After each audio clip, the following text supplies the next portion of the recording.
Hallelujah! Ako po ay naniniwala na nakangiti po ang ating Panginoon at tumitingin po sa atin na tayo po ay nagpupuri sa Kanya. Kasi yun po ang nais ng Panginoon sa atin that we have to worship and we have to praise our living God. Amen? Kayo po ba ay nagagalak sa presensya ng Panginoon sa gabing ito? Amen? Ako po ay nag-uumapaw ng galak dahil yung nais po ng Panginoon na maganap sa gabing ito po ay natupad. Yun yung pagpupuri po sa Kanya. Amen? Hallelujah. Palapakan po natin ang ating Panginoon. Amen? Hallelujah. Praise God. So, salamat po sa Kanyang presensya at salamat sa buhay ng bawat isa sa atin na nandito po tayo ngayong gabi para po purihin ang ating Panginoon. Yun po ang pinakadahilan bakit po tayo binigyan ng buhay, binigyan po tayo ng lakas upang sambahin at purihin po ang ating Panginoon. That is the very reason that why God created us to worship Him. Amen? So, praise God. Salamat sa mga kapatid na dumalo sa gabing ito. I acknowledge the presence ng ating kapatid, si Brother, pangalan po? Brother Van. So, thanks God.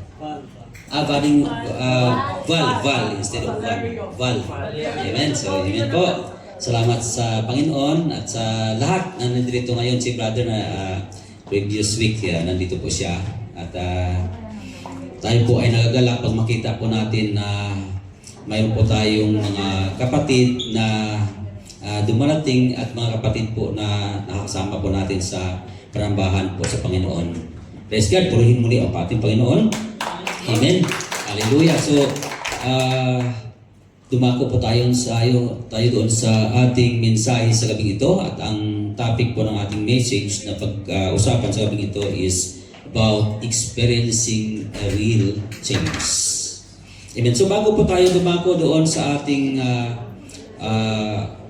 mensahe, ay gusto ko pong magbigay po ng mga katanungan sa bawat isa sa atin na dito ngayon. So, yun po. Sino po ba sa atin dito yung gusto bago? Yung laging bago? Amen? Yung bagong mobile phones. Diba? Sino may gusto? Walang may gusto ng bago? Alam mo po yung dati, yung hawak-hawak ko pa na cellphone ay napakaluma na. At yun yung pinaka-unique kasi maliit siya, pero antique. Di ba? Pero alam mo, halos lahat po sa atin ay gusto ng bago.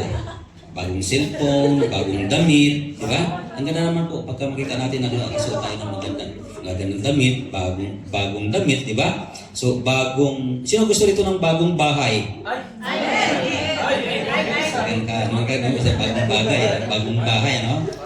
Amen? What about yung bagong sasakyan? Amen?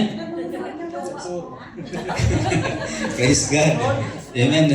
So, yun po, halos lahat po sa atin ay gusto ng bago. Di ba? Ayaw po natin yung luma. Pagka luma na, gusto natin palitan. At bihira rin po yung may gustong antique. Yung mga gamit antique. Yeah? Yung luma, pero memorable siya. Di ba? So, what about, sino naman yung may gusto ng pagbabago? Amen? Yes, God? Gusto po natin ng pagbabago. At alam mo po, madalas na mga panalangin ng karamihan ay, lalo ng pagbabago ay nakasintro po sa iba. Narinig po ba yung kasabihan na, sana magbago na siya? Di ba? Sana baguhin ka na ni Lord. Narinig mo yung ganon? Sana magbago na siya. Alam mo po, yung nakita po natin yung salita o di kaya yung panalangin ay nakasintro po sa iba. Na instead dapat nakasintro po sa atin. Diba? Sana, Lord, sabihin po natin sana na, Lord, baguhin mo na ako. Yeah? Minsan po dumating ako ng message doon sa Pilipinas at ang ganda po ng message. Ano yung sabi ng kapatiran? sana nandito siya. Tamang-tama sana sa kanya ito. Pero alam mo po, yung message ay hindi lang po para sa kanya, para po sa atin lahat yan. Kaya sa gabing ito, I believe na iba-iba po ang situation natin, iba-iba po yung mga karanasan natin, iba-iba yung mga nangyayari sa buong linggo, sa mga iba-ibang araw. Bawat isa sa atin, iba po yung naranasan. Okay? At ang mensahe, I believe na mayroong para sa bawat isa sa atin. O di man, mayroong para sa kapatid na nangangailangan sa gabi ito. Amen? So yun po ay yung mensahe po ay we are going to pray that God will not touch us tonight for the word na itong message, Lord, para sa akin ito. Amen? Praise God. So, ito po, experiencing a real change start from within us. Yeah? As we follow Jesus Christ. Amen? So, gusto natin na magkaroon ng pagbabago even yung lipunan po natin. Di ba? Gusto natin magkaroon ng bansa natin, yung nasyon natin, gusto magkaroon ng pagbabago. But yung pagbabago na yun, it start from individual, bawat isa sa atin. It start from within us. Nagsisimula yun sa sarili po natin, yung pagbabago. Amen? You know, the early disciples of the Lord Jesus Christ experienced a real change when they stepped up to follow Jesus as the Lord called them. Okay? Their perspective began to change. Amen? So, meron po tayong verse. Basahin po natin yung ating verse for tonight sa may book of Matthew chapter 4, verse 18 to 22. Verse 18, it says there, as Jesus was walking beside the Sea of Galilee, he saw two brothers, Simon called Peter and his brother Andrew, and they were casting their net into the lake, for they were fishermen. Come, follow me, Jesus said, and I will send you out to fish people. At once they left their nets and followed him. Going on from there, he saw two other brothers, James son of Zebedee and his brother John, and they were in the boat with their father Zebedee, preparing their nets. Jesus called them, and immediately left the boat and their father and followed him. Shall we close our eyes? Please pray. Heavenly Father, we thank you, O God, for tonight, for your word that you are going to speak to us, O God. We pray that you may bless us with the word that you want us, O God, to receive. We pray that you may open our heart, that it will be receptive, O God. And maunawaan po namin ang nais mo na ipahayag sa gabing ito, O Lord. Ano man po, O God, ang mga kahadlangan upang maranasan namin sa gabing ito, O Lord God, ang biyaya na iyong ipagaloob sa bawat isa sa amin. We nullify that hindrances in Jesus' name. And we pray that you may fill us with your presence and the blood of Jesus. We avail in this room and every individual na nandirito ngayon, na punuin mo ng yung banal na Espiritu at yung banal na salita ang manahanan sa amin. In Jesus' name we pray. Amen? Hallelujah. So ito po, Jesus, nung tinawag ni Jesus yung kanyang mga early disciples and commissioned them to go and make disciples or to fish men, He told them, come, follow me. Ano po yung message niya? Come, follow me. So when Jesus called His disciples, He did not select. Hindi niya po pinili yung mga mabubuting tao. He did not select the best among the people. Yung mga magagaling, yung matalino, yung magandang status sa buhay, or yung mabubuting tao. But He called the ordinary men. Pinili na niya po mga ordinaryong tao. Yeah? From different walk of life. Okay? Different background. Tingnan po natin yung kasunod na slide po. Yeah? Sila po ay yung mga mangingisda. Yung tinawag ni Jesus Christ, yung mga mangingisda, yung tagakulikta ng mga buwis, di ba? Alam mo yan? Yung tax collectors. And yung iba doon yung mga aktivista or activist. Yes? So, mga hindi nakapagtapos ng pag-aaral, hindi po sila nakapagtapos. Yeah? They were unschooled or considered to be unqualified. Hindi siya qualified doon sa task. They were not qualified. They are not fit to do the task. But Jesus qualifies them by changing them. Binago sila ng Panginoon at sila ay ni-qualify po ng Panginoon. Nalala niyo tinawag niya? Mangingisda, tax collectors. And they were considered to be sinners. Yeah? So, hindi po sila nakarapat-dapat, but Jesus Christ called them and qualifies them. Okay? By changing them. So, they were unacceptable, for they were sinners, but God accepted them. Siguro, kung isipin natin, parang hindi tayo matanggap-tanggap sa presensya ng Panginoon dahil tutuusin makasalanan po tayo. We were not really, fit before the presence of the Lord. But, God will come. Everyone. Kaya nga sabi niya, for whosoever believe in Him. Di ba? Wala po siyang pinipili. Kaya dito sa pintuan, open po lagi yon. Sino man gustong pumasok, whatever faith you have, you're welcome here. Okay? At turuan po natin yung kanilang pananampalataya tungkol kay Jesus. Amen? At regardless of status in life, God accepted them. Yes, and God want to change them.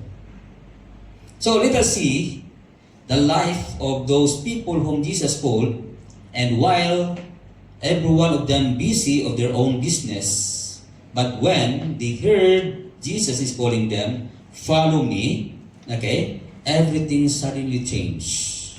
Nagkaroon po ng pagbabago. Tingnan po natin ang buhay ni Matthew. Matthew was busy counting and recording the tax money. Busy po siya sa kanyang gawain, but when we heard Jesus calling him, he left everything, okay, to follow Jesus. Makita mo po doon sa Matthew chapter 9 verse 9, makita mo doon that when Jesus called him, he left his career, he left his money bag, he left the tax booth, okay, to follow Jesus. Ganon din po si Peter and Andrew. Si Andrew, when Jesus saw them, they were so busy casting their nets. Busy. Ano to po siya? Ang tawag dito? Yung occupied po siya. Busy. Okay? They were busy casting their nets into the sea, but when Jesus said, follow me, ano po nangyari? At once, they left their nets and followed Jesus. Okay? Ganon din po si John and James. They were sitting on that boat the time when Jesus saw them. They were mending their nets. Okay? But Jesus called them. At once, they left their boat. Okay?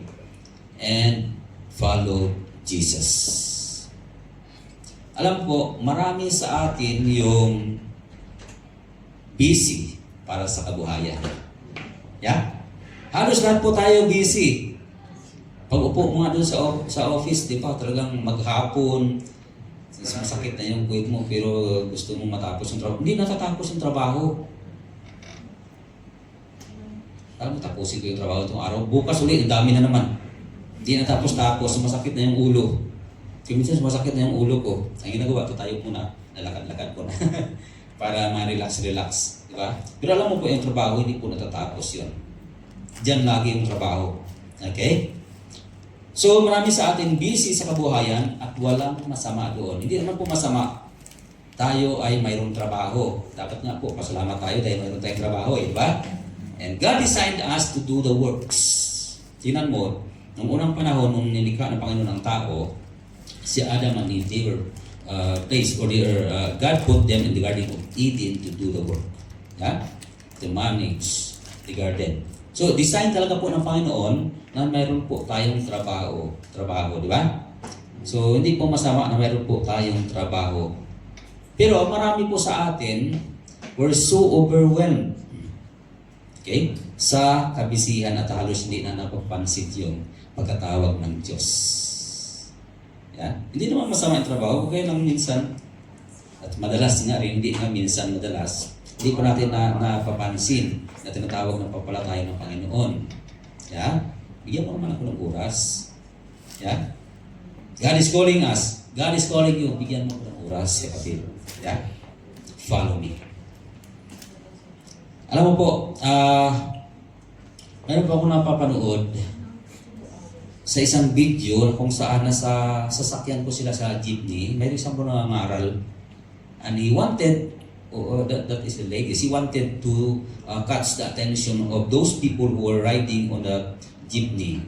Nangaral ko siya. Sabi niya, huwag kayong mababahala kasi hindi ko kayo sisingilin. Wala akong kukulit sa inyo. Wala akong kukolekta. Ang kaligtasan na ibinigay ng Diyos sa akin is free at ipapahayag ko ito ng libre din. At nais ko lang makinig kayo kahit saglit lang, minuto lang. Libre, Pastor.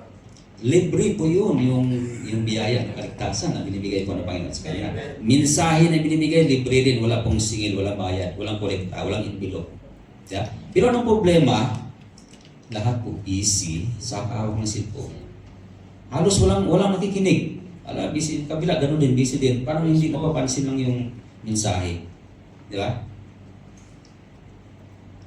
You know, I was too touched about that kasi yung gawain dito sa sanlibutan ay talagang minsan preoccupied po tayo pero pagka sa Panginoon parang taking for granted lang, di ba? Pero ang nice po ng Panginoon, bigyan po natin siya ng oras. Amen? Ironically, doon sa nangyari sa mga disciples ni Jesus Christ that although lahat po sila ay busy po sila, diba, sa kabuhayan, but when Jesus called them, when they heard the Lord calling them, literally talaga sumama sila. Diba? Iniwanan nila yung bangka. Yeah? Literally sumama sila kay Jesus, iniwanan nila yung kanilang ginagawa. Yeah? So, as Christian, what are the things that we needed to live to follow Jesus? Ano ba yung mga bagay na dapat po natin iwanan upang sumunod po sa ating Panginoon? Actually, we don't need to leave our job. Hindi naman natin kailangan na mag-resign ako sa trabaho kasi susunod ako kay Kristo. Ba? Or iwanan mo yung mga property mo. Okay. Disregard mo na yung mga property na yan kasi I will serve the Lord. Di ba? Or iwanan mo yung family mo. Pwede ba yung gano'n na? Mag-asawa. Mahal. Iwanan na kita kasi susunod ako kay Kristo. No, that is not. Hindi po yung gano'n. Yeah? Sino may gano'n? Iwanan mo yung sa partner mo dahil nililingkod ka sa Panginoon. No, that is not what God needs us to do. Yeah? Amen? We can follow Jesus while we are doing our job. Pwede po tayo sumunod sa Panginoon kahit busy ka doon, kahit may trabaho ka, di ba? Pwede naman tayo sumunod sa Panginoon. We can be a good employee while we are working in a certain company. Yeah? And at the same time, we are going to serve the Lord. Yeah?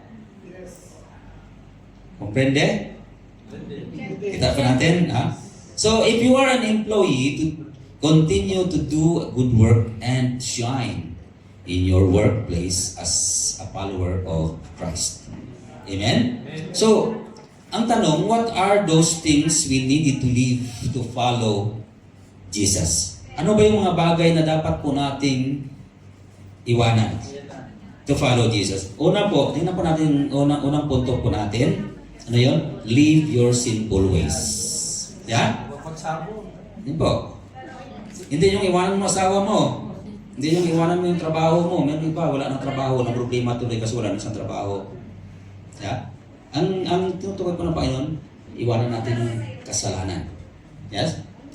Leave your sinful ways behind. Ano yun? Yung mga maling ugali, wrong attitude. Yes? Di po natin makakailan na halos lahat po sa atin iba-iba po yung pag-uugali. Yeah? Hindi pare-pareho, may ibang mababait. Mayroon namang ibang suplado, ang dating lang yun. Pero actually, mabait naman pala Yan. Pero ano mo, yung mga maling attitude, ang tinuturo po sa atin na iwanan. Leave that sinful ways. Yeah? It must be changed. Maling pag-ugali, iwanan natin at magkaroon ng pagbabago. Yun ang nais po na Panginoon. Yun ang gusto ng ating Panginoon sa atin. Yung isa, hatred, galit. Diba? Ayaw po na Panginoon yun. God want to leave it away. Yeah? Replace it with, anong opposite ng hatred? Love. Ano naman ang alam nila, oh. Yeah? Love, okay? You know, if hatred remain in you, sabi dito, you are not really a follower of Christ. Diba? Kasi pinopromote po ng Panginoon ay love. Diba? Kaya nga sinabi niya, love your enemy. Diba? Hindi niya tinuturo na kagalitan mo ang iyong kapwa. Wala po sa Bible. The Bible didn't teach us that we have to hate our brother, but instead, it teaches us to love, okay, one another. Amen? So, sabi po doon sa John 13, tingnan po natin John 13:35, by this, everyone will know that you are my disciples if you love one another. Diba? Tinuturo po sa atin, love one another. Hindi niya po tinuturo doon na, na gawan mo na masama ang kapwa mo. No. Hindi. Yes? Ano pa? Unforgiving heart. Sino dito yung hindi pa nakapagpatawad doon sa kasalanan ng kapwa dahil nangutang, hindi na bayad? Yeah? Dahil inisnap nung nakarang araw. Yun na, hindi na napapatiin kasi inisnap ako eh. Yeah? Dumaan ako dito, siya dumaan sa kabila. Umiwas. Yeah? Unforgiving heart, Jesus himself, siya nga napakita ng nagpatawad eh. Alam mo po yung isang adulterous woman, yung babae na dinala sa kanya, galit-galit yung mga tao kasi everyone wanted to condemn that woman. Okay? Sabi niya, Master, what do you think? What's the law of Moses that says about the person who commit adultery in the act? Ano po? Ano po sabi ni Jesus Christ? Sino sa inyo ang hindi nagkasala dito? Lahat po ba kayo ay holy? Kaya lang, na-realize nila na mga kasalanan nagkakasala pero pala ang bawat isa. In fact, ganun din po sa atin. Wala pong huli dito sa atin. Sabihin mo, lagi nagsasamba si kapatid, siguro walang kasalanan, huli ito. Pastor, wag mo na akong sasama sa church kasi mga huli nandoon, baka masunog na ako. Narinig ko yung gano'n, baka masunog daw. Alam mo po, dito sa loob ng church, walang sino man ang hindi nagkasala, lahat po tayo ng makasalanan. Ang church po parang hospital ito, na kung saan yung mga makasalanan dadahin dito at babaguhin po ng Panginoon. Ha? Amen? Ano bro? I-repair. Okay, parang workshop lang, no? Pagka mayroong sira na sasakyan, i-repair. So, ganun din po. Parang workshop lang rin, no? I-repair o ibabaguhin po ng Panginoon. Amen? So, sabi po ni Jesus Christ, kung wala kayong kasalanan, kayo ang unang bumato sa Kanya. Kaya lang, i-realize nila na hindi po sila huli at nagkakasala talaga sila. So, every one of them left. So, Jesus said, where are those people who tried to stone you? Ano sabi niya? No one. They left everything. So, neither me, I will not condemn you. But, he said, go and sin no more. Ha? Huwag ka nang magkasala muli. Amen? Sino dito sa inyo yung mahilig sa prito? Instant prito, gusto niyo po nito. Masarap na matangkap pagka prito, ano? Prito. Alam mo po, masarap. Pero pagka madalas laging prito, araw-araw prito, may masamang epekto rin sa katawan po natin. Yeah? Yung intake natin. Alam mo po, itong sinasabi ko ngayon, it is a figure of speech lang. Pero actually, ang ayaw po ng Panginoon sa buhay ng tao yung pride. Pride pala yun. Chicken. Okay. Yung pride at ego po, yun po ang tinuturo po sa atin. Ang tinuturo po ng Panginoon is meekness, and humility. Yeah? Yan po ang tinuturo po ng Panginoon sa atin. Ano ba yung sabi doon sa Colossians chapter 3, verse, ano yun? Verse 12. Therefore, as God's chosen people, holy and dearly loved, clothe yourself with compassion, kindness, and humility, gentleness, and patience. So yun po ang tinuturo po ng Panginoon sa atin. So lahat na ito, itinuturo ng Panginoon sa atin ay baliktaran ng mapagmataas. Ayaw po ng Panginoon yung mapagmataas. Hindi po si Lucifer mapagmataas eh. Gusto niya nga akong itaasan ng Panginoon. I will ascend up to the sky, above the clouds. Okay? And I will exalt myself. Ayaw po ng Panginoon. Galit po ng Panginoon dun sa proud na tao. Yeah? So, ano pong sabi doon sa may Proverbs 16:5, yung proud heart, sabi niya doon, is an abomination to the Lord. Abomination, ibig sabihin, kasuklam-suklam sa Panginoon. Yung tayo ay mapagmataas. Kasi dyan po ang bumagsak si Satan kasi mapagmataas siya. Yeah? At ayaw na acknowledge yung kapangyarihan ng Panginoon. Yeah? Sa verse, chapter 6 ng Proverbs 15 and 16, one of the 6 things that the Lord hates is proud look. Yeah? Sabi doon, these 6 things the Lord hates, yes, 7 are abomination to Him, a proud look, isa dyan, di ba? A lying tongue, hands that shed innocent blood. Yeah? So yun po ang ayaw po ng Panginoon sa atin na nais niyang baguhin. Yeah, tuturo po natin yung bago. As we follow the Lord Jesus Christ, may mga bagay na dapat babaguhin sa atin. Amen? Hindi naman pwede na sa tagal-tagal mo na naglilingkod sa Panginoon. Ilang taon ka na naglilingkod? Pastor, 15 years na. Iba, 20, more than na. Diba? Pero, ganun pa rin. Hindi nagkaroon ng pagbabago. Mayroon ba ganun na hindi nagbabago? But God wanted us to change. Kaya nga po tayo tinatawag na mga born again Christian kasi inako ng Diyos from the old self to the new self na ipinakita ng Panginoon sa atin. Amen? Yung ego, isa rin yung ayaw ng Panginoon sa atin. Yeah? Mayroon po mga tao na alam nila mali, pero dahil ayaw nila mapahiya, pinaninigan kahit mali. Mataas yung ego. Yes? So when God, tingnan po natin during the time sa panahon ng mga Israelites, when God pronounced judgment over the house of Israel, and they were doomed because of that wickedness that they have done, and they will be destroyed, as what the Lord had pronounced to the house of Israel. But when the people repent, when the people of Israel repent, of their sins, and they humble before the Lord, what happened? God relented from His fury and He forgave them. Pinatawad po sila ng Panginoon. Kahit nagalit na yung Panginoon dahil sa kasalanan, kapag if you humble yourself. Siguro, pagka gumawa tayo ng kasalanan, galit talaga ang Panginoon. Kasi ayaw niya yung kasalanan eh. If we continue to live in sin, God is really angry and is not pleased with that. But even though ano po mga kasalanan na ginawa mo, malaki man yan, yeah? Pero pagka nagkaroon ka ng desisyon upang humingi ng kapatawaran, God indeed forgive us. Di ba? Ano sabi doon sa may 1 John 1:9, that if you confess your sins to God, He is faithful and just to forgive all your sins and to cleanse you from all unrighteousness.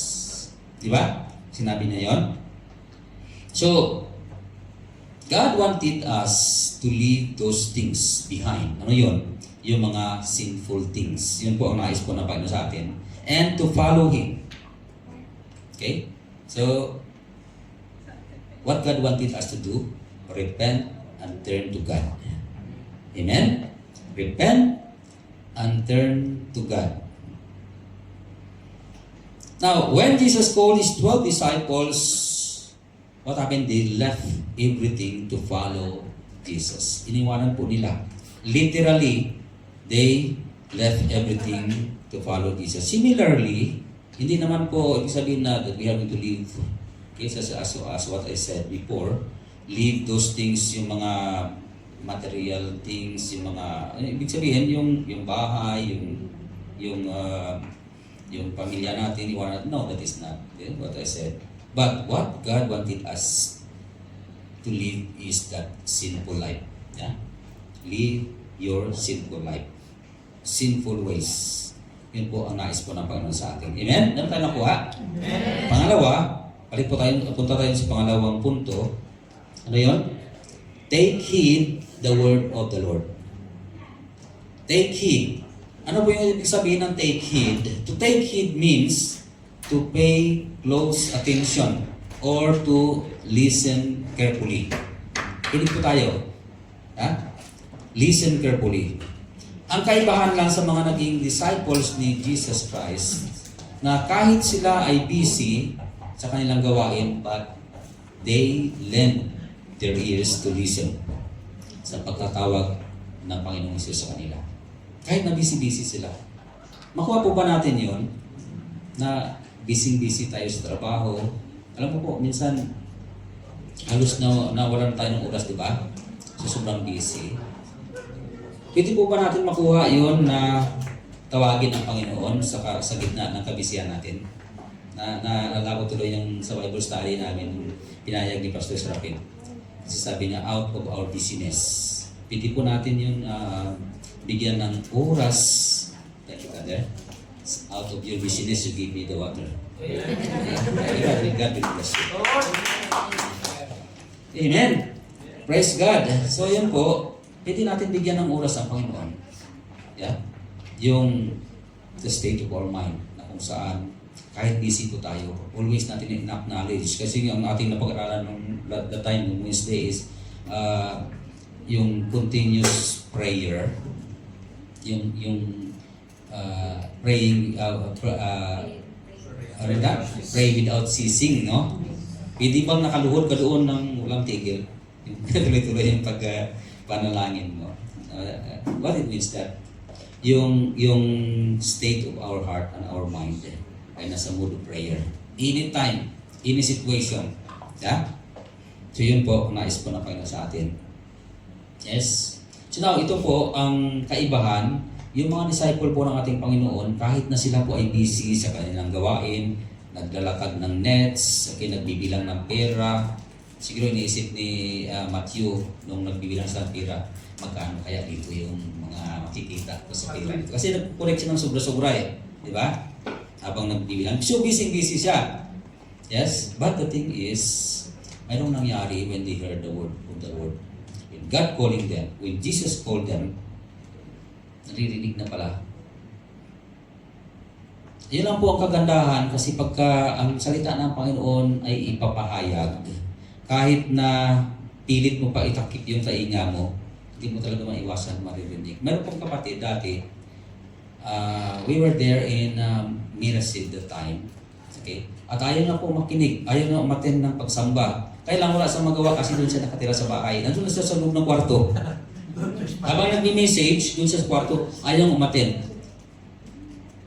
Sige lang, kasi ayaw umattend. Pero one day, na ano siya, sino na convict at umattend. At nag-testify sa harapan, sabi niya, Pastor, alam mo, totoo, ayaw ko talaga makinig, ayaw kong umattend. Kaya nga doon ako sa kwarto eh. Kaya lang hindi ko maiwasan kasi yung mensahe mo, naririnig ko rin doon. Hindi ko pa rin maiwasan. Ay, yung naririnig niya, nakundik. Diba? Kaya po, yung kagandahan pagka ipinapahayag po ang salita ng Panginoon. Yeah? Something changed that happened. Yeah? So, ito po, when the disciples heard the word of the Lord, things happened and they decided to follow Jesus. Amen? Sabi doon sa Matthew 4:19, tingnan po natin, "Come, follow me," Jesus said, "and I will send you out to fish people." At once, they left their nets and followed Him. Yeah? So, something that causes their heart and mind to change upon hearing the word of the Lord. Mayroon pong naganap, mayroon pong nangyayari ng pagbabago. You know, In fact, the word of the Lord is powerful. Yeah? And there is power in the word of the Lord to change life. Kasi sinasabi doon sa Hebrews chapter 4 verse 19, ano po sabi doon? Hebrews, tingnan po natin. For the word of the Lord, or for the word of God is living and powerful. Yeah? And sharper than any double-edged swords, or two-edged swords, piercing even to the division of souls and spirit, and of joint and marrow, and it is a discerner of the thoughts and intents of the heart. Makapangyarihan ang salita po ng Panginoon. Yeah? This talks about the written word of God. But here, Jesus Himself, the living word, Jesus is the living word. Nandoon po siya. Yeah? And He's talking, telling them to follow Him. Yeah? So, here, Peter and Andrew heard the voice of the Lord and they decided to follow Jesus. Narinig kasi nila. So, something that happened within them as they heard the word of the Lord changed. Kumikilos sa kanilang inner being. Amen? So, here, to experience a real life or life change, we need to take heed the word of the Lord. Amen? Alam mo, pag ikaw ay tinatawag at kinakausap ng Panginoon, huwag mo baliwalain. Yeah? When God is calling you, don't neglect it. Yes? Kailangan ng Diyos yung ating response. Yeah? Naranasan na ba ninyo yung mayroon kayong kinakausap o mayroon kayong kausap at hindi ka pinapansin? Naranasan mo yun? Nasilata ka ng salita, parang as if hindi ka naririnig. Tatabihin mo lang naman. Now, pag naranasan mo yung ganun, ano po naramdaman mo? Narinig ba ako nito? O hindi? Kanina pa ko kinakausap, ba't hindi sumasagot? Hindi man lang nag-response. Or he's not willing to listen, or hindi lang niya ako gusto. Iba ba ang maramdaman po natin? How much more ang ating Panginoon pagka tinatawag ka po ng Panginoon at hindi po nagkaroon tayo ng response? Yes? Paano kaya kung yung mga disciples yung tinawag ni Jesus Christ, come and follow me? Ano yung baliwala lang? Digma lang. And then, tuloy-tuloy pa rin yung pangingisda, di ba? So, if you feel something na hindi ko tayo pinapansin ng kapatid po ang ating Panginoon, the same thing to God.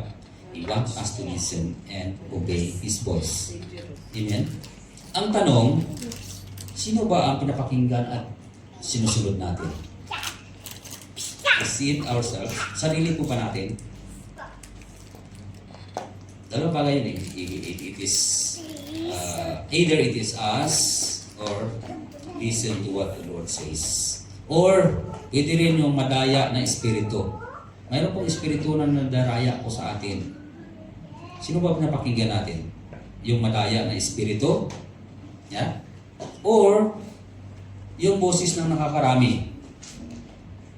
Minsan po, may mga nagsasabi, ba't lagi na lang kayo sa church? Kahit nga yung, meron ako narinig, membro ng pamilya pa, nagsabi, lagi ko lang sa church. Huwag ka naman lagi-lagi sa church. Parang discourage ka pa na umatin, di ba? And instead na, di ba, i-encourage ka, atin na ng church. Yung iba po sabi, huwag ka lagi ng church. Di ba? Baliktad. Sino po napakinggan po natin? Boses ba na nakarami? Tingnan po natin yung nangyari during the time when Jesus Christ is to be persecuted. Na si Pilato, gusto niya po pakawalan dapat si Jesus Christ kasi alam naman niya na hindi naman si Jesus nagkasala. Diba? He wanted to release Jesus. Yes? Pero ano po nangyari?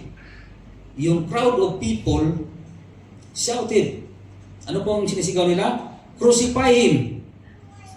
Yung taong na nabigtas kanila. The one who came, who died for their sin to save them from the wrath of God. But they are saying, they are shouted all the more, okay? At the top of their voice, they said, crucify him. Ano po ang nangyari? Si Pilate na instead na sundin ang kanyang conviction, okay, to release Jesus, but he listened to the people. And then, ano po, he allowed Jesus to be crucified, to be executed. Yes? Sometimes, we made a wrong decision by listening to the voice of the majority. Yes, instead of the small voice of God. Alam po yung boses ng Panginoon, mahinang-mahina. Yeah? But when we respond to that voice, something changes. That happened. Pero yung voice po talaga ng crowd, yung voice ng mundo, yung claimor ng mundong ito. Naalala ko tuloy yung that time na Bible study tayo sa bahay nila Sister Sarimar. Si kapatid sabi niya, may niyayaya daw siya doon sa kabila. Mayroon dong fellowship, pero ibang klaseng fellowship yun eh. Mahaba yung liig. Iba yung fellowship.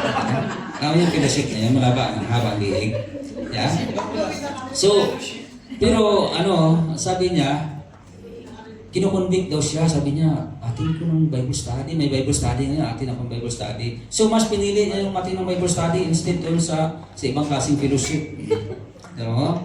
So, ang ganda kasi, pinakinggan niya yung maliit na boses, pero it is really significant dahil it is dealing with our eternity.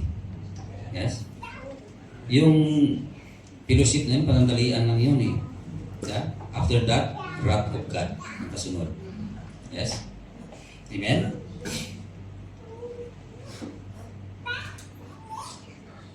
So, people who are used to listen to the voice of majority, the claimers of the world, okay? Sometimes we become pleasers of men, ba? Instead of pleasers of God. Ano ba yung sinasabi ng Panginoon? Gusto ng Panginoon po sa atin, we need to listen to His voice. Amen?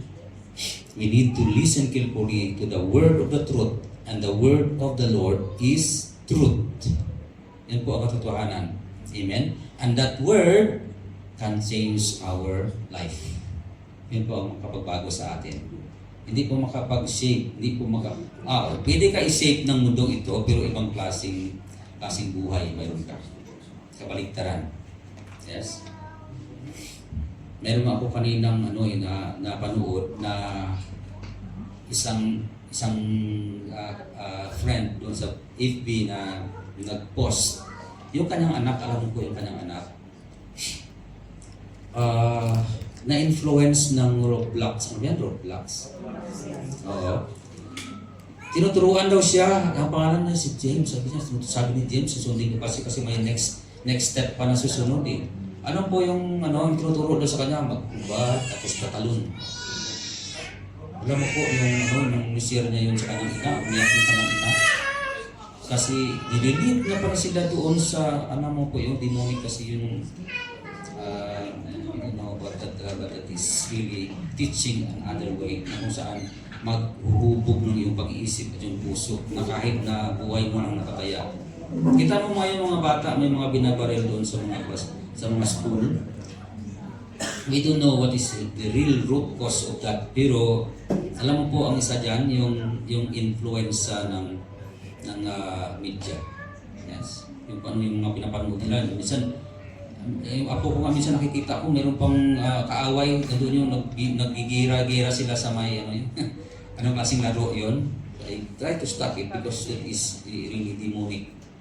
What if kung gagawin nilang reality, kung ano baril din, di ba? Kasi hindi ko nila alam yung nangyayari. Tingnan mo ngayon ang nangyayari sa Pilipinas, maraming mga binabaril bata, di ba? Kasi they are being influenced for that.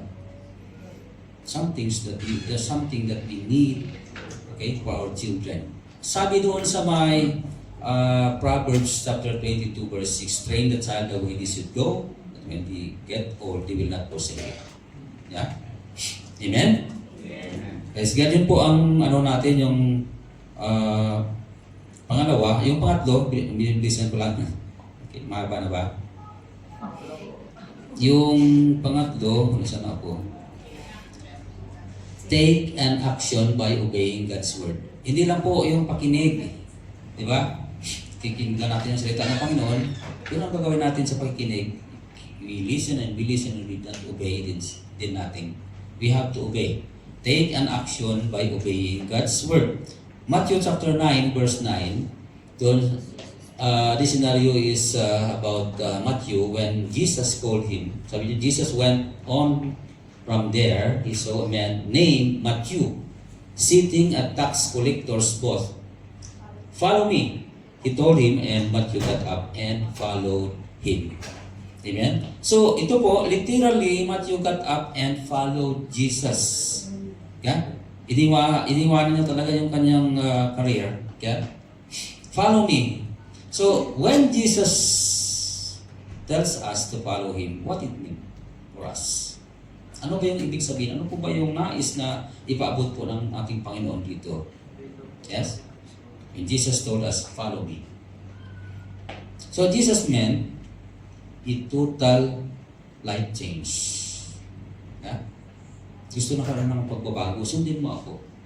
The example of the life of Jesus Christ that we need to follow.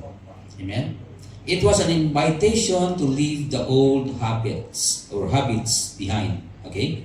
And learn directly from Him and live a life according to His way. The way of the Lord. Yeah? Sabi po sa John 14:6, ano sabi doon? Nalala po natin. Tama ba?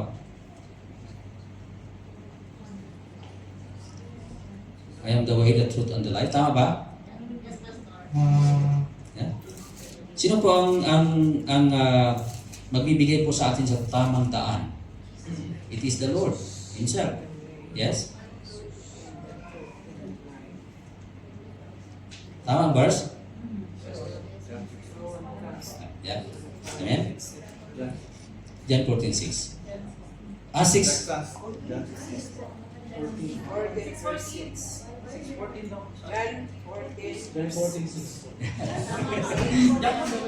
I am the way, the truth, and the life. Maganda po ng ganito para magkaroon ng memory. Yeah? Kailangan natin ng memory verse. Amen? So, God wanted us to have that life change, yung pagbabago. To follow Jesus means no longer living our own ways, but Christ's ways by imitating Him. Imitate natin siya. Jesus said, follow me and I will make you fishers of men. You know, you cannot be a disciples others. Hindi po natin magawa, hindi tayo makapag-disciples ng iba kung or we cannot disciples others, or we cannot win other people unless you yourself experience a real change or a total change. Magdi-disciples ka, ikaw din naman nagbago. Diba? Sabihin mo, follow Jesus, pero ikaw hindi ka rin sumusunod. Yes? Isawayin mo yung iba, sabihin ikaw nga, hindi nga makita sa buhay mo. Dapat ikaw muna, you have to shine, and you have to give light to others. Amen? So, following Jesus will make you become fruitful in winning souls. Amen? So, things that we need to do as we follow Jesus Christ. Ano ang una po doon? Yeah? Can we move on? Being with Him. So, kailangan po natin, okay, lagi nasa presensya po ng ating Panginoon. Spending time with Jesus. To spend time with the Lord. Gaano po ba kahaba yung pag-spend natin ng time? Ilang segundo lang. Magpanalangin minsan, napagod na ako, Lord. Bukas na namin amen. Naranasan niyo yun, yung pagsimula ng prayer na natulugan na pala. Kinabukasan ng amen, So, yun po. spend time with the Lord, and then build a close relationship with Him. Yes. Trust Him as your true leader, and as we follow, we learn to trust Him. Amen? Ang pangalawa po, becoming like Him. Yes? Like Jesus. Act with love and kindness. Yun po ang example ng ating Panginoon. Learn to forgive others. Jesus Himself forgive. Okay? And then obey God's rules instead of your own sinful ones. Hindi yan yung sarili po natin. Pagpus yung nais ng Diyos sa ating buhay. Amen? And then, pangatlo, doing what He did. Ano ba yung ginagawa ng ating Panginoon? Help people in their needs. Yeah? Help people in their needs. And share good news to others. Yeah? Give up self-ways to serve others. Amen? May nakuha ba tayo? Yes. Hindi naman nakakantok. Amen? So, sa pangwakas in conclusion pala yung gusto-gusto natin lagi. Yung pangwakas. Okay. To experience a real change as a disciples, we have to leave behind. So, remove it that one. Leave your sinful ways. Yun ang ating topic ngayon. So, para ma-retain po natin, bago tayo mag-move dito sa lugar na ito, mayroon po tayong baon-baon. Mayroon tayong tinatawag na Sharon. Sino mahilig mag-Sharon? Amen? Dapat may Sharon tayo lagi. Amen? Leave behind your old sinful ways and then listen to the word of the Lord. Pangalawa, listen to the word of the Lord, for it is the word of the Lord that can change you. Yung salita ng Panginoon ang makapagbago po sa listen to that voice. Okay? And then, pangatlo, follow Jesus' way of life. Amen? Decide to follow Him. Yes? Instead, we have to imitate His example. Yung ano ba yung pinapakita, ay tinuturo ng ating Panginoon. Follow Him as He commanded you to be a fishers of men. Yeah? Amen? Following Jesus Christ brings real change because it is not just a list of rules. It is a deep inside out, okay, transformation of your heart, mind, and daily action through His Spirit. Amen? Hallelujah. Meron tayong pabaon? Yes. Sige po, tayo po ay lumako sa ating panalangin. So, pwede po ba tayo tumayo? Amen? I'm praying na sa simple na mensahe ay mayroon po tayong nakukuha at yun po ang makapagbago ng ating buhay. Kasi yung salita ng Panginoon, kahit simple lang siya, pero pagka nag-alingaw-ngaw lagi sa ating isipan, minsan dumaranas ka ng sitwasyon. At ang sitwasyon na yun ay tamang-tama doon sa itinuro, babalik at babalik yun sa iyo. Ay, sinabi ito, narinig ko na ito. Yeah? Then it can change you. It can convict you. Actually, yung salita ng Panginoon, it is a deterrent for us. Deterrence for us to commit sin. Kaya nga sabi nyo sa may Psalm 119 verse 11, it says, hide your word in my heart so that I may not sin against you. Kaya kapag ang nanahanan po sa atin ay ang salita ng Diyos, ay iiwas po tayo ng Panginoon sa pagkakasala. Ayun po, nais po ng Panginoon sa atin. Kaya sa gabing ito, kung mayroon po tayong mga daladalahin na ayaw po natin iwanan, isuko po natin sa Panginoon. We need to surrender it to the Lord. There are things that hinders us to serve the Lord. Nandun po yung heart natin, nandun yung mind natin, Lord, I want to serve you. Yes, I want to serve you, Lord. But the thing is, there are things that hinders us. At ang isa po talaga doon na makapaghinder doon sa ating paglilingkod sa Panginoon ay ang kasalanan. It is the sin. And that God want to live. Iwanan po natin. So, anything sa gabing ito na humadlang po sa atin, so po natin sa Panginoon. Say it to the Lord. Tell it to God, Lord, I surrender it unto you. yung sumasagabal sa aking paglilingkod. Lord, I want to grow. Yes, that is your prayer. But if sin is living in you, that a hindrance for you to grow. And if sin is dwelling in you, yung pagkilos ng maraming Espiritu, the flow of the Holy Spirit will be hindered. Kaya suko po natin. Surrender it to the Lord right now. Jesus is calling, come, follow me. Come, follow me.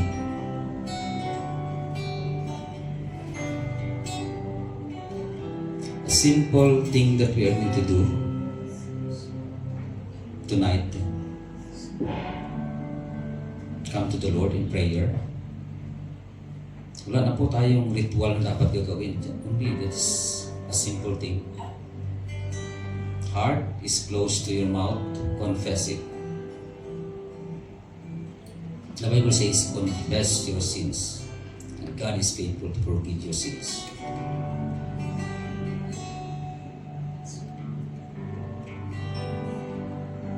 Hallelujah.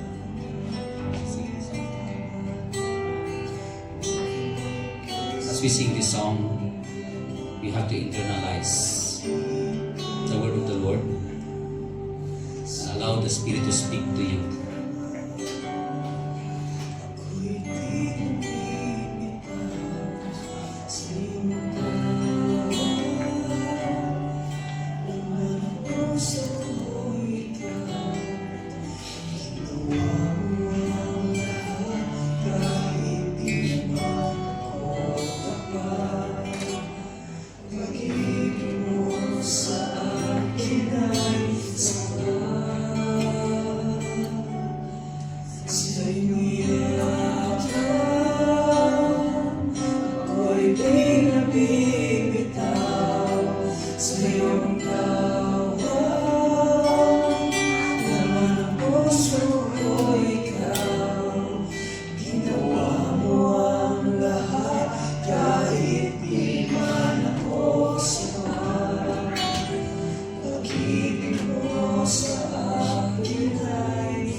I want everyone to fall your knees before the Lord. Pinipuro tayo lumuhod sa presensya ng Panginoon sa gabi ito. You try to surrender our life to God.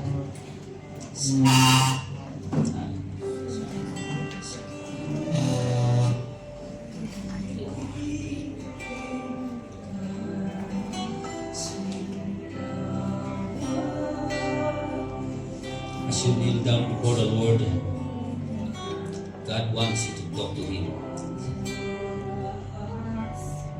At sabihin mo sa Panginoon ang iyong mga kabigatan. Sabihin mo sa Panginoon ano bang mga kasalanan na namumuo sa iyong puso. Ito ay surrender sa Kanya. Tell it to the Lord.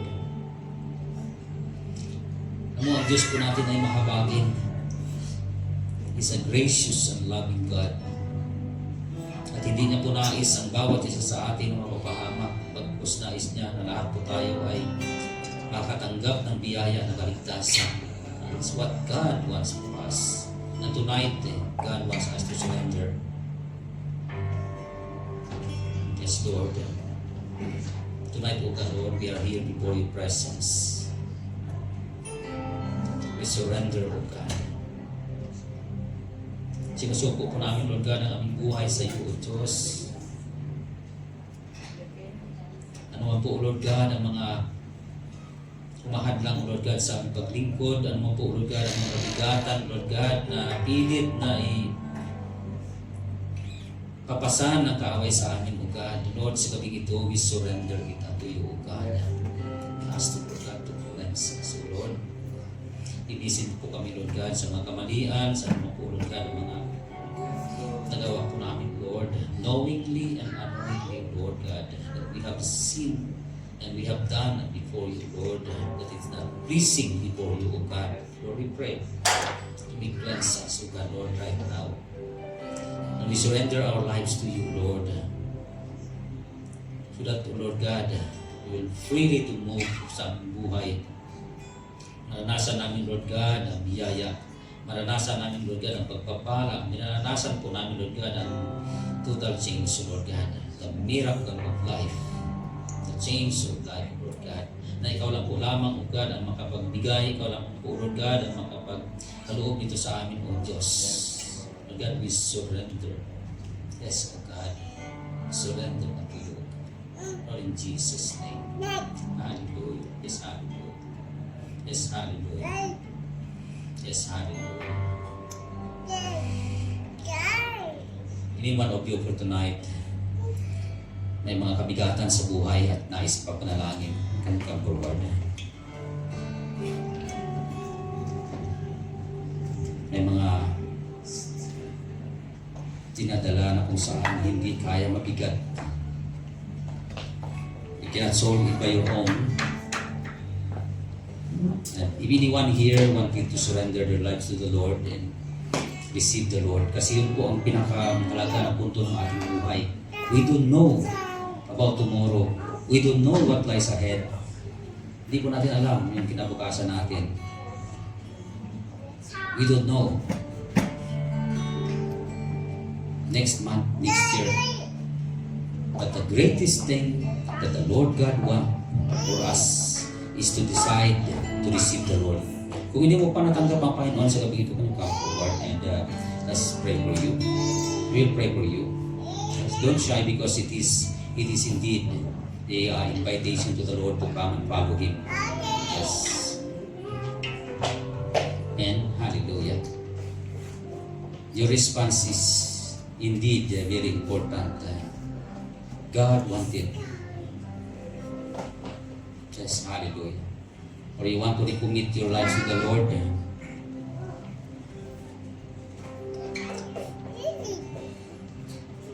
Hallelujah. So we continue on our prayer and let us ask God. Yes, hallelujah. Yes, Lord. Sa gabing ito, Lord God, kami po, Lord God, nagpapasalamat, O God, dahil Ikaw ang Diyos na mahabagin. Ikaw ang Diyos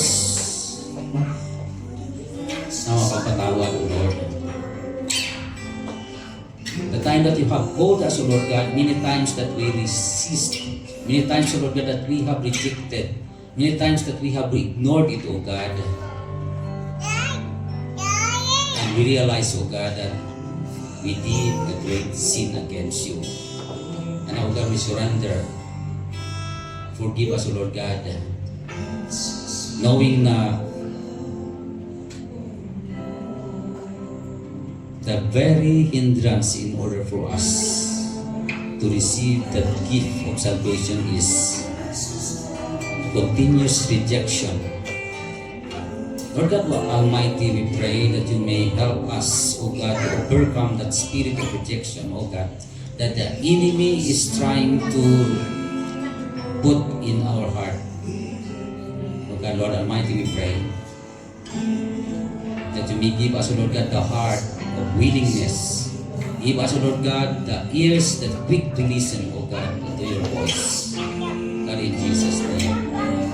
So, Lord God Almighty, we pray that we allow the Holy Spirit to move. Ano man po, O God, ang nais mo sa aming buhay. Ano man po, O Lord God, ang gusto mo. Hindi, O God, Lord, ang aming kagustuhan, kundi ang nais mo po, O Lord God, na maganap sa aming buhay, O God, Lord. Tonight, we pray and we commit this unto You, O God. We surrender unto Your will, O God, in the name of Jesus. For us, O God, Lord, to experience, O God, Lord, the fruitfulness.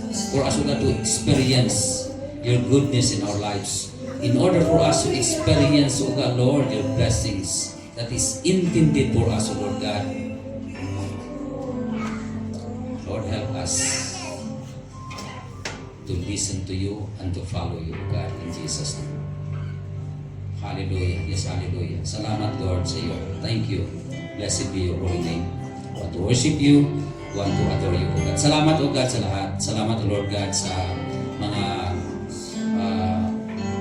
paglaan ng mga pandinig, O Lord God, sa mensahe mo, pandinig, O Lord God. Lord, that your word is powerful na kaya makapagbago sa amin, O God. Lord, we thank you for that word. Thank you for what you have taught us tonight. Thank you for the very word of yours, for the reminders. Blessed be your holy name. Lord God, we pray that you may seal it with your blood. Ano man po, O Lord God, ang aming na-receive sa gabing ito, O Lord God, it will not be stolen by the enemy in the name of Jesus. As the portion that you wanted for us to receive, O Lord God, will not be taken by the enemy as we go out in this place, O God. It will remain in us in the name of Jesus. Yes, hallelujah. You said, O Lord God, Lord, that the word that you have given us, it will be seated in heaven, O God, in Jesus' name. Lord, hallelujah. Blessed be your holy name, O God. We want to worship you. We want to adore you, O God. Hallelujah. Yes, hallelujah. Hallelujah, Lord. Hallelujah. Blessed be your holy name. All the glory, all the honor that you alone deserve. For in Jesus' name we pray. Amen and amen. Hallelujah.